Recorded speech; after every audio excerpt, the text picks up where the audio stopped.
عبداللہ بن عمر رضی اللہ تعالی عنہ کہتے ہیں کہ رسول اللہ صلی اللہ علیہ وسلم نے فرمایا،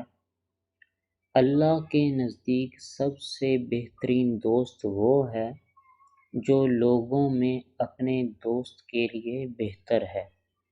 اور اللہ کے نزدیک سب سے بہتر پڑوسی وہ ہے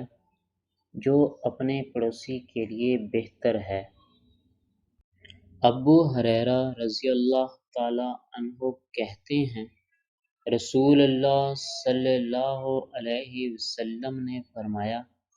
آدمی اپنے دوست کے دین پر ہوتا ہے، اس لیے تم میں سے ہر شخص کو یہ دیکھنا چاہیے کہ وہ کس سے دوستی کر رہا ہے۔ نبی کریم صلی اللہ علیہ وسلم نے فرمایا کہ نیک اور برے دوست کی مثال مشک ساتھ رکھنے والے اور بھٹی دھونکنے والے کی سی ہے۔ جس کے پاس مشک ہے اور تم اس کی محبت میں ہو، وہ اس میں سے یا تمہیں کچھ تحفہ کے طور پر دے دے گا یا تم اس سے خرید لو گے،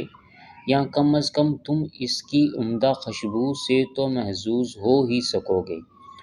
اور بھٹی دھونکنے والا یا تمہارے کپڑے بھٹی کے آگ سے جلا دے گا، یا تمہیں اس کے پاس سے ایک ناگوار بدبودار دھواں پہنچے گا۔ انس رضی اللہ تعالی عنہ کہتے ہیں، رسول اللہ صلی اللہ علیہ وسلم نے فرمایا، ایسے مومن کی مثال جو قرآن پڑھتا ہے اس نارنگی کی سی ہے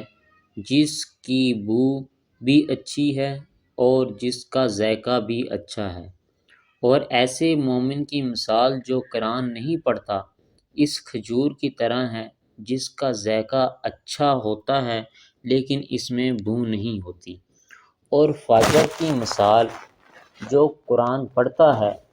گلدستے کی طرح ہے جس کی بو عمدہ ہوتی ہے اور اس کا مزہ کڑوا ہوتا ہے،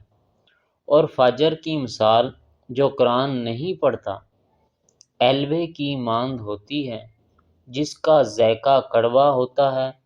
اور اس میں کوئی بو بھی نہیں ہوتی، اور صالح دوست کی مثال مشک والے کی طرح ہوتی ہے کہ اگر تمہیں اس سے کچھ بھی نہ ملے تو اس کی خوشبو تو ضرور پہنچ کر رہے گی،